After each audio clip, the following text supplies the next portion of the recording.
Hello, and welcome to the Beyond Borders podcast, the podcast that explores topics related to international trade. This podcast is brought to you by Buckland.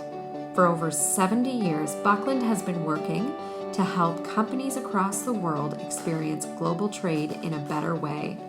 As a customer-focused company, we provide you with a single source of unmatched customs brokerage, trade managed solutions, freight forwarding, trade technologies, and warehousing and distribution services. I'm your host, Jenny Kaus, Marketing Coordinator at Buckland, and today I have the privilege of speaking with our guest, Karina Huddy. Karina is the Customer Experience Manager at Buckland and holds her Certified Customs Specialist designation in both Canada and the U.S., as well as her IDESA in Mexico. Karina graduated from the University of Nuevo Leon and has worked in international trade in Mexico and Canada. Karina has been the manager of Canadian operations for Buckland and is now the customer experience manager and has been with Buckland for about 2 years. Welcome to the podcast, Karina. Thank you for having me, Jenny. On today's podcast, we're going to be discussing Incoterms. We will be covering the basics. What are Incoterms? What are they used for? What are some of the most commonly used ones? How often are they updated? Common mistakes? And we're also going to give you some great resources that you can take away as well. So let's start with the basics on this. What are Incoterms? What does Incoterms mean? Well, Jenny, Incoterms are a set of international trade term conditions that are designed to assist traders when goods are sold and transported. They're published by the International Chamber of Commerce, and they're used to reduce or remove uncertainties that arise from different interpretations of the rules by providing us with rules and guidance to importers, exporters, and lawyers. Great. So how are they formally used? Like in practical application, when are they used? They're incorporated into a sales contract, and the purpose of that is to detail the responsibility for services such as transport, import, and export clearances that would take place in a transaction. They also outline where the risk transfers from the seller to the buyer and helps us understand where responsibility lies in the event of a loss or a damage or any other mishap. Great. So I understand it's 11 rules divided into two main groups. Is that correct? That is correct. The Incoterms are divided into 11 Incoterms rules that can be categorized in two groups.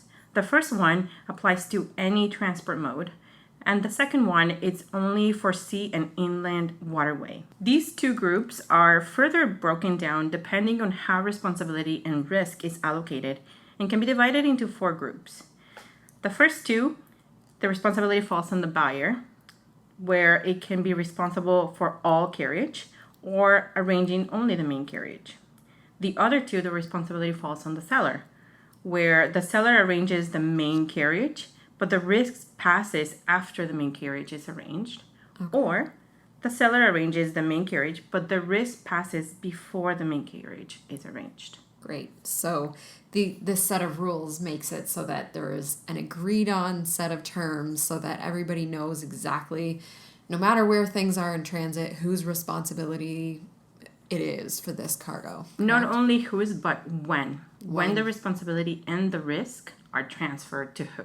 Great. So I can see for the International Chamber of Commerce why this is so great to have this apply, because it wouldn't make sense to have it for just one country because this is crossing through different countries and areas. So it's good to have this set of international rules. Exactly. Well, that's great. So that kind of gives us a high level of what they are, why they're used, and I'm wondering if we might be able to walk through some of the more common ones. So this is one that I have heard, and you'll see it on the Incoterm sheet as DDP, and that stands for Delivered Duty Paid and Named Place of Destination. Can you walk us through that one, DDP? Absolutely. This Incoterm gives the seller the maximum obligation because they are responsible for arranging the carriage and delivering the goods at a named place in the country for importation.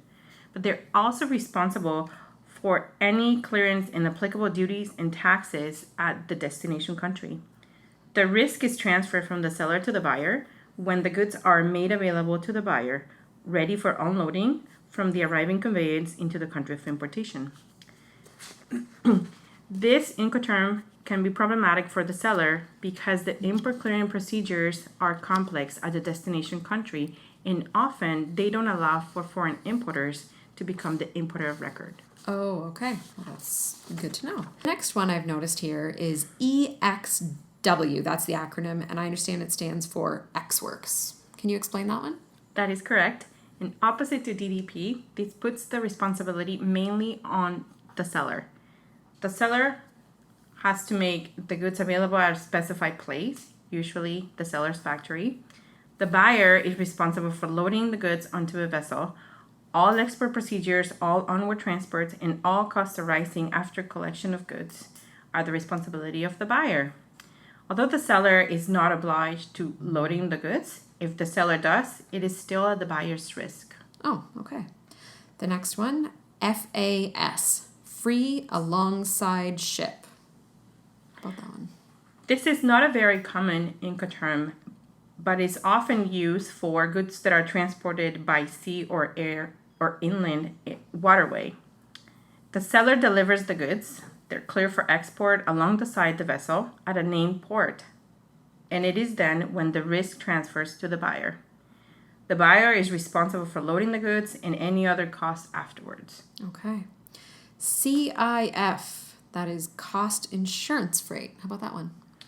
This Incoterm is restricted to goods that are transported by sea or inland waterway, where the seller has to arrange and pay for the transportation to a named port. In addition to that, they deliver the goods, they clear for export, they load it on board the vessel, and the risk is transferred from the seller to the buyer once the goods have been loaded on board. However, the seller has to arrange and pay for the insurance for the goods to be at the named port. I'm just after reading these couple, I'm really understanding why there's a need for all of these categorizations. These are so many different potential scenarios that can happen. So this is great. I'm glad that we're getting clear on this. The next one is FOB. That is one I have definitely heard. Free on board. Yes, this is one of the most common used, and they're restricted to goods transported by sea or inland as well. The seller delivers the goods. They clear them for export. They load them on board the vessel at the named port. And once the goods are loaded, the risk transfers to the buyer, who then has to bear any cost afterwards. Okay. So we've kind of walked through some of the more common ones, but there are many more than this, correct?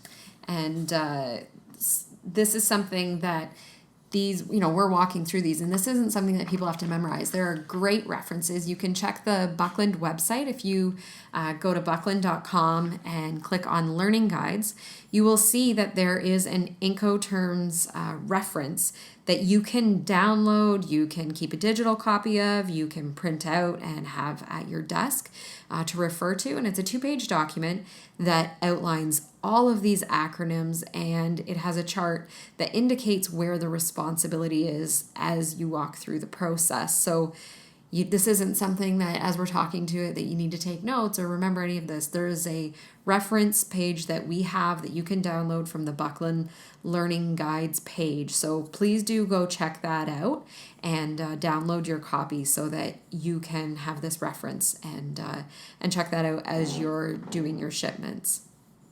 And what is really great about this, Jenny, is that when you're negotiating terms of a contract, you don't have to speak the language of the other country. These are universal terms that once they're agreed upon, everybody knows what the responsibility is and where the risk lays. Great. Well, that is excellent. So the thing that you'll notice when you go to, because everybody who's listening to this, I hope they're going right to the website and downloading this, you will notice that it says Incoterms 2010. And you might think upon first look, wow, this is 8 years old. Come on, Buckland. But what you need to know is the most recent revision took place in 2010. So that leads us into talking about kind of how often are these updated? Because I understand they've been around for a long time. But Karina, can you speak to how often they're updated? You are correct. They're not very often updated. In fact, the most recent revision that we have published on our website was from 2010, and it came into effect in January 2011. The next version that they have planned is for 2020. So we can see they would most likely start publishing something for 2019 with an effective date of 2020. Okay, so they do this kind of once a decade, look at these and make some updates. And from what I understand, it's never really huge updates. It's minor tweaks here and there. That's correct. Great. So when people are referring to Incoterms, what are some of the common mistakes that happen that people should look out for? That's a great question, because when there's a lack of understanding from the parties at the time they're negotiating Incoterms, it can lead to additional costs or unnecessary risk on the move. I would say some of the most common mistakes that people make are using sea and inland waterway rules for containerized shipment. Oh, okay. Another one could be when they're not very clear on the port or place of delivery. So they have an Incoterm set, but they fail to write down what port that's going to go to. Nice. Another common mistake that we see is that the seller is not familiar with an import process of another country. So they commit to something that they don't know how to do. In another one, it's the insurance, where neither party understands the amount of insurance required, especially for CIF. Great. Thank you. I think that gives us a great overall understanding of what Incoterms are and how they're used, some of the basics.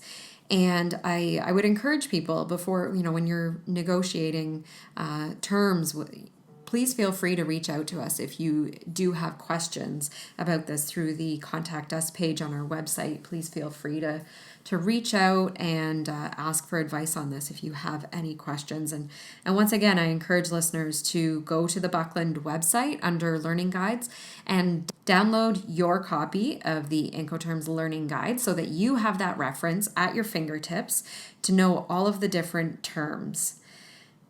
Karina, thank you so much for taking the time to talk to me today about Incoterms and sharing your knowledge on this. I really appreciate your time and expertise. Thank you for having me.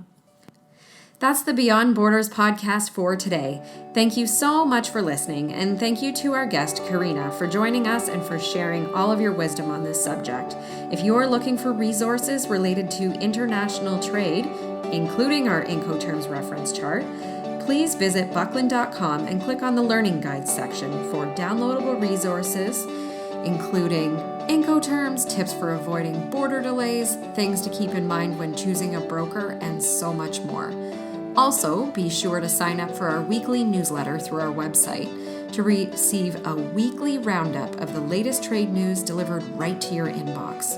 Please feel free to reach out to us through our website's Contact Us page, through Twitter, where our handle is @BucklandTweets, or through LinkedIn. Thank you so much for listening to the Beyond Borders podcast, and be sure to tune in again and subscribe for more great conversations about importing, exporting, and everything else in the world of logistics and international trade.